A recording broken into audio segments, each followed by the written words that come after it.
Hi guys, and welcome back to the Library of Alexandria. I am Christina Walker, not Alan Walker. I am his wife. Alan has invited me to jump on here today and share with you guys my thoughts on The Kingdom of Back, which I just finished reading not too long ago. So, The Kingdom of Back is, I think of it as a YA book. It's historical fantasy, and it features Maria Anna Mozart, who was affectionately called Nannerl by her family. Guys, Nannerl, what a mouthful! And to me, why would you go by Nannerl if your name was Maria Anna? That's a beautiful name. And Nannerl is just so hard to say. I don't understand it. But anyway, this book follows a real life person. It's a fictionalized story of her childhood and upbringing. So if you don't know who Nannerl is, she is Wolfgang Amadeus Mozart's older sister. So you've probably heard of Mozart. That's referring to Wolfgang. But his sister was also a child prodigy and a talented musician, and when they were children, they toured around Europe together. So she's not as well known as her brother, and that's kind of the main point of the book. We are following the story of the other Mozart. So when the book begins, Nannerl is 8 years old. Her brother Wolfgang, affectionately called Wooferl. Oh my goodness, what is it with these nicknames? Scratch all of that. Start back here, Alan, when you're editing, Alan. Message to future Alan. So when the book opens, Nannerl is 8 years old, her brother is 4, and the book follows them all the way through their childhood, adolescence, teenage years, and the book kind of ends with Nannerl aging into adulthood and out of childhood. The main driving motivation of Nannerl is this fear of being forgotten, this fear of being overlooked and nobody remembering who you are. And I think that that's a very human fear. We want to leave something behind and leave a legacy. And so Nannerl is very afraid that she's just going to be kind of this shadow in the background that is completely forgotten about. And partly that's because she kind of lives in her brother's shadow. Even though he's younger than her, he is, partly because he's younger than her, he gets a little bit more attention because it's slightly more impressive when little kids do things than when older kids do fancy, exciting things. And also her dad favors her brother and gives him more attention, more accolades, partly because he's younger, and also partly because that's his son. So in their lifetime, women were not encouraged to be composers. Men were composers. Women could play the music, but it's expected that Nannerl, as she grows up, is going to get married. That is Nannerl's future. It's kind of told to her. She's not given a choice there, really. And that's something that she is not, it's not a dream on her mind. She's not sitting there daydreaming. She's interested, but she's not daydreaming and longing for a future as a wife and mother. Instead, she's longing for a future as a composer and as a name that's going to be remembered and passed on. So the big struggle and the central theme of the book really focuses on that deep desire and longing of hers and how it isn't something that is supported or really even acknowledged much by her family. So what is the actual Kingdom of Back? So the Kingdom of Back is an entire world that is born from Nannerl's dreams, built by hers and her brother's imagination, and brought to life, essentially. There is a princeling character, Hyacinth, who kind of acts as their tour guide into the kingdom. And they name it the Kingdom of Back because everything there is backwards, which to me is not quite backwards. The trees are upside down, and it's not daytime ever. It's constantly nighttime. it's constantly the nighttime and there are 2 moons instead of 1. So those are the differences that make it backward, and the kids name it the Kingdom of Back.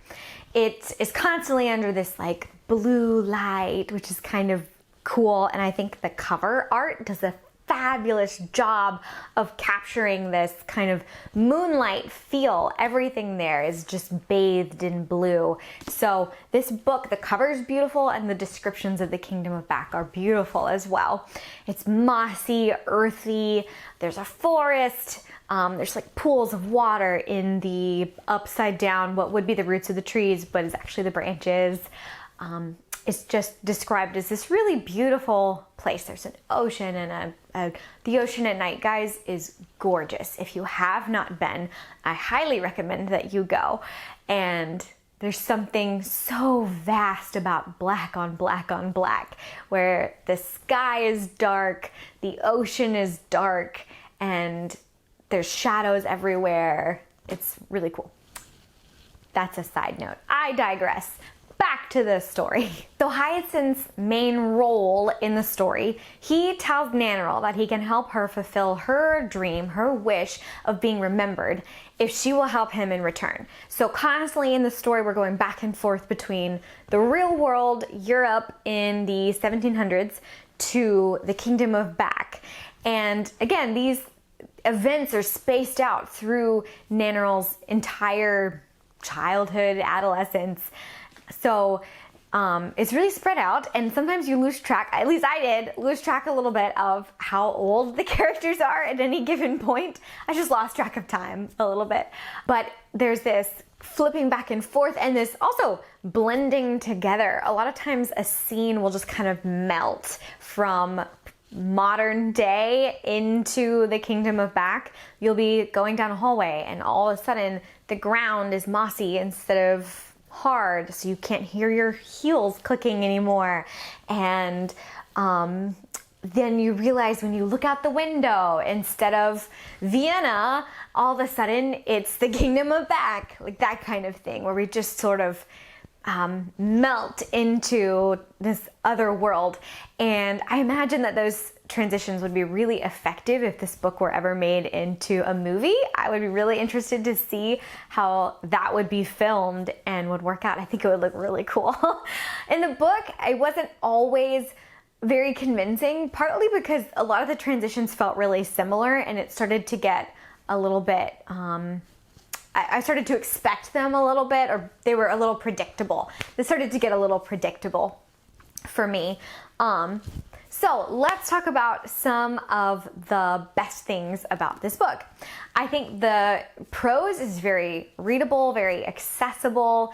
I found that it was really easy to sit down and read a chapter or 2 in one sitting and not feel like it was heavy and I was getting bogged down.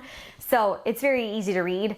I think it's also really cool to see 2 of my favorite things featured. So I love music. So it's really cool to see a pianist being featured. Now, she's playing on the clavier. They're not calling it a piano at the time. So it's really cool to read a story about young musicians and composers. That's awesome and exciting. And I hope that people who read this book develop an interest in music if they're not already interested in music.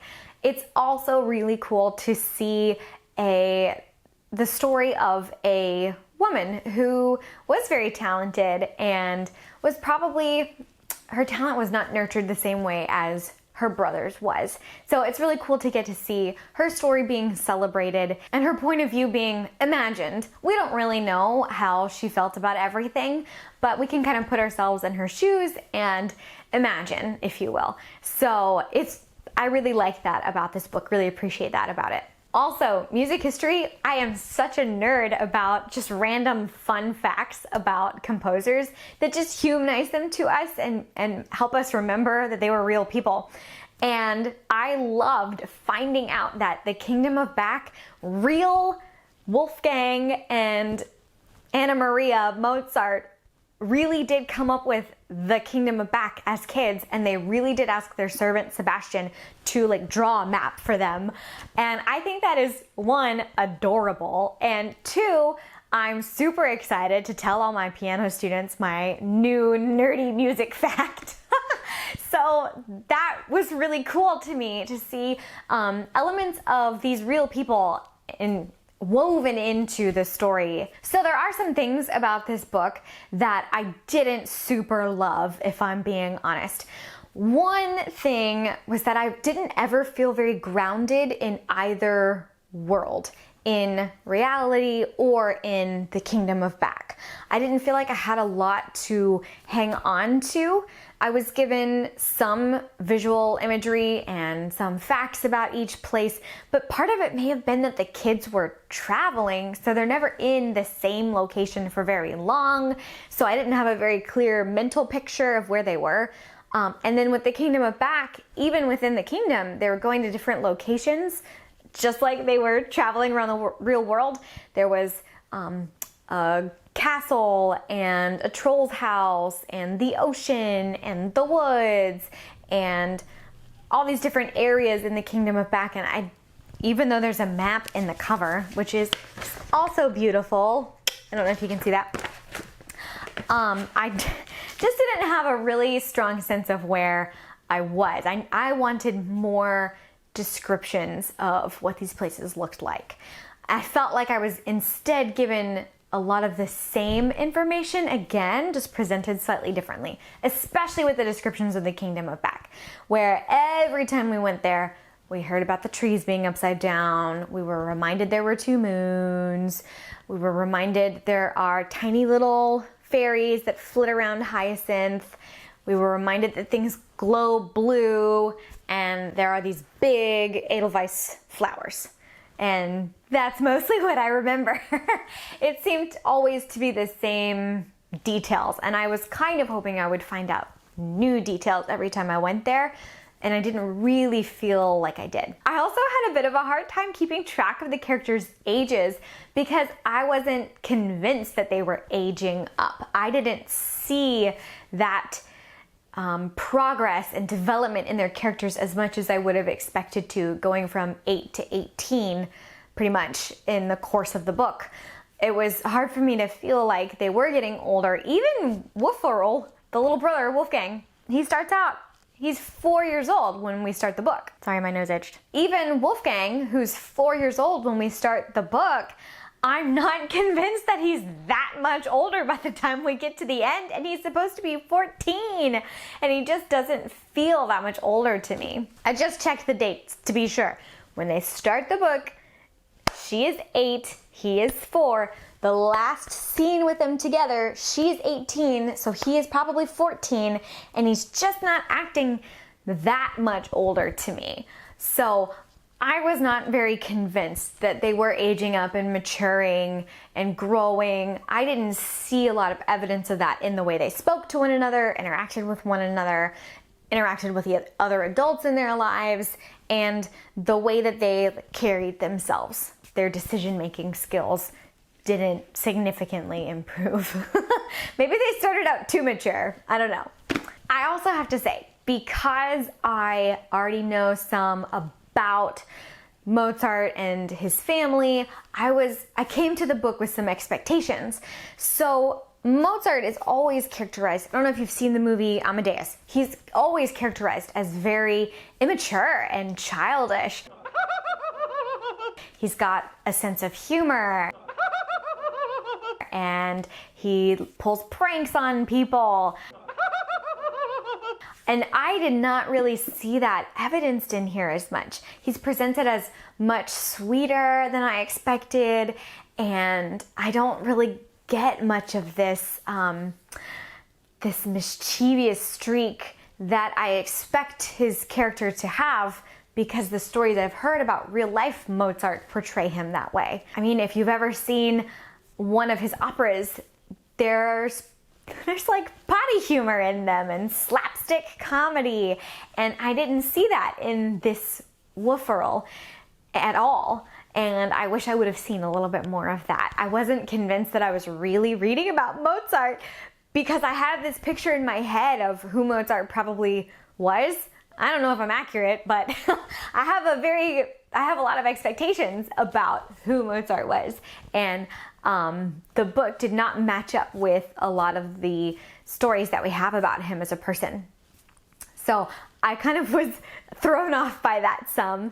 And I also feel like there was a missed opportunity to explore a little bit more about their dad kind of exploited them. They were child stars, and the same way that we see sometimes parents monetizing their children to the detriment of the actual child, I think we see that some with their dad. I think we could have seen more of that. From what we know of Leopold Mozart, he probably lied some about the ages of his kids as he was showing them off. He definitely scheduled really long tours that must not have been super fun for the kids.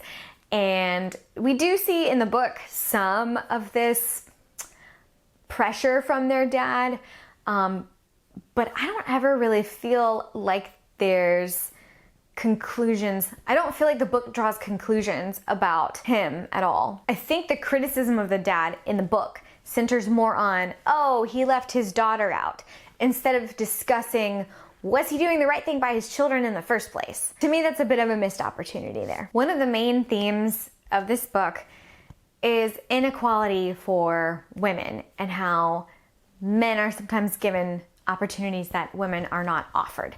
And specifically, we are seeing that with their father, Leopold Mozart, favoring his son over his daughter. He never considers her as having potential as a composer, even though she is equally gifted as a performer and a composer. She does want to write. She's interested in it. She really loves it. And in fact, in the book, she is the one who kind of inspires and leads her brother into discovering music in the first place. So Nannerl is wrestling with this disappointment that her dad is not championing her talents as well, and then having to decide how far she's willing to go to fight for herself. How much is she willing to sacrifice in the name of being remembered, achieving fame and notoriety? Is she willing to trample on somebody else's achievements in order to be known herself? And I think that's a really interesting question and really worth discussing. What are we willing to sacrifice for our own gain? It's really interesting seeing the struggle that she has between reconciling her love for her brother, and also she's being kind of compared to him and in a way pitted against him, not through anything that she or her brother have done, but just through circumstances. They're brother and sister, they're good at the same thing, so they're automatically being compared. He's automatically being favored. So he is her competition, her brother, and also her best friend. So it's a complex relationship, and we get to see a little bit of that. That's, to me, the most interesting part of this story. So I'm going to delve into some spoilers just a little bit. So if you're wanting to read this book but haven't yet, go ahead and take your leave, head on out, and come back after you've read it. If you've already read the book, hang tight.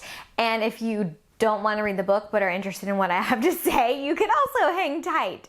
So I really do feel like there were some missed opportunities with the ending of this book as well.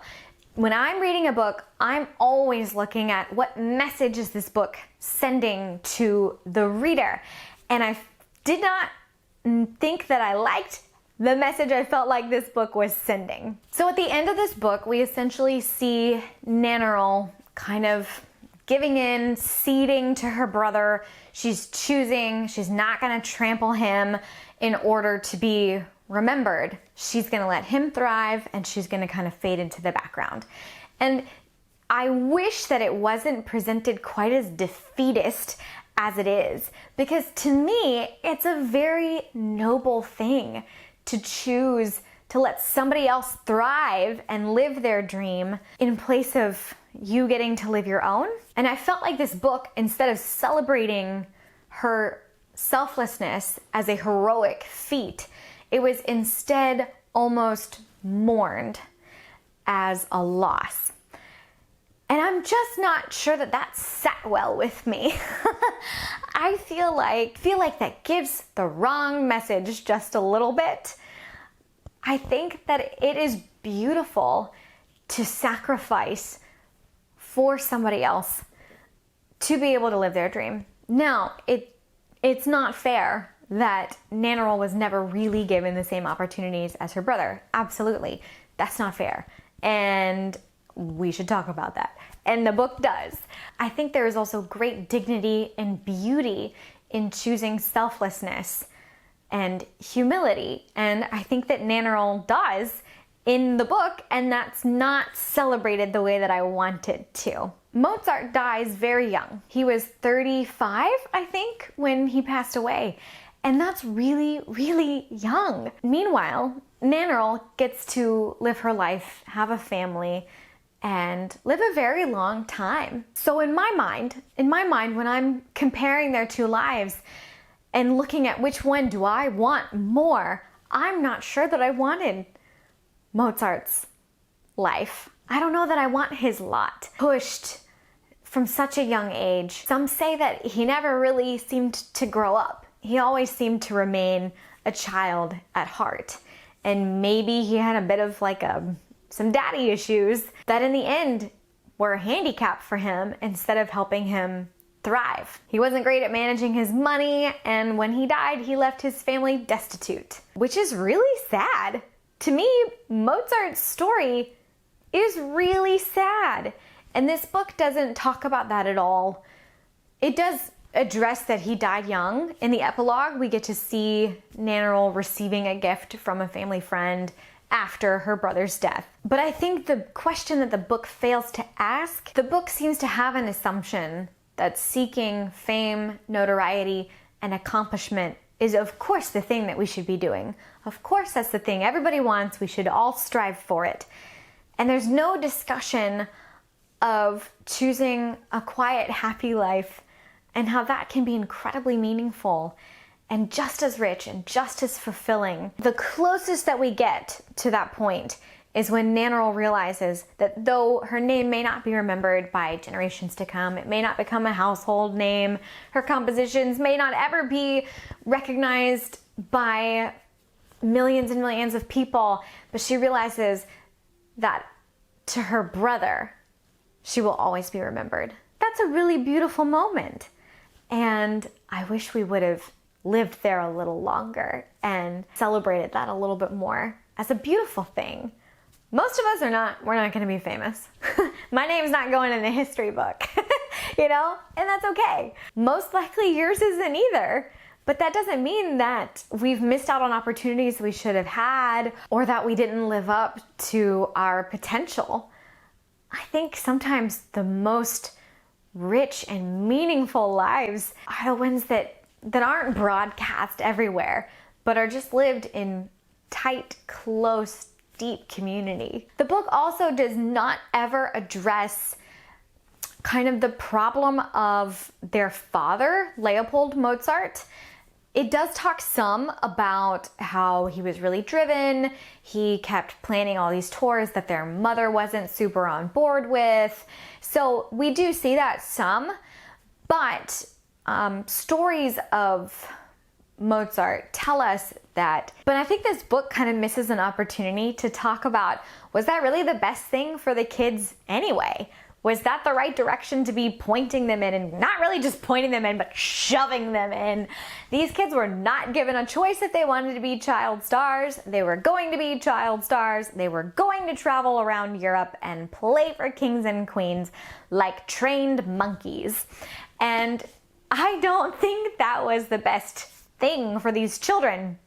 We do see in a little bit in the book that the younger brother, Wufferl, I can't even say the name, Wufferl especially, he gets sick a lot, and it's kind of implied that it's partly because of how much their dad is pushing them. It's also kind of implied that it's the kingdom's fault, that the Hyacinth is making him sick. I'm not really sure how I'm supposed to reconcile those two things. Anyway, I feel like we end up mourning Nannerl's missed potential, but never mourning Wufferl's lost youth.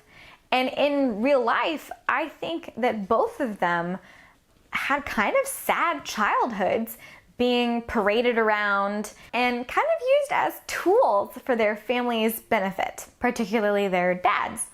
So we don't ever talk about if that was a good thing. It's sort of presented as, oh man, why is my brother getting all the attention and the support?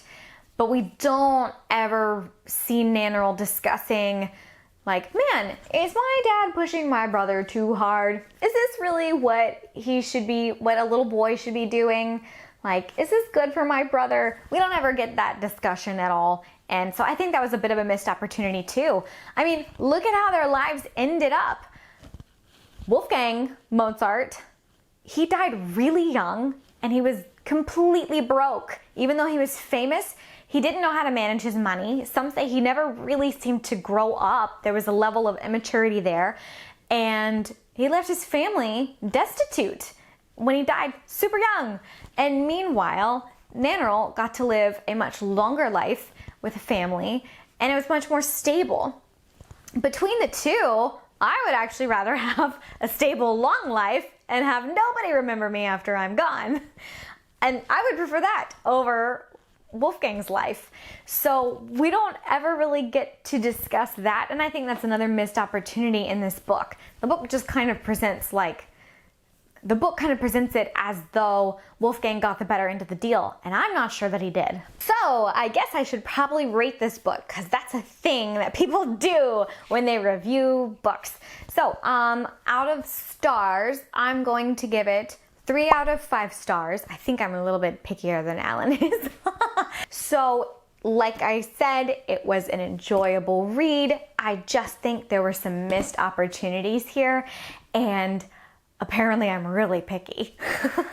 I do think part of my rating is due to the fact that I came in with certain expectations about how the characters would be portrayed because of my exposure to music history.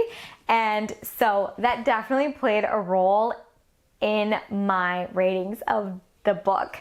But I really enjoyed it, and I would recommend it to people who like historical fantasy and who enjoy YA books, because it reads very much like a YA novel. Thanks so much, guys. Be sure to check out some of Alan's new and upcoming videos for some good laughs and some good reads. Take care, y'all. Bye.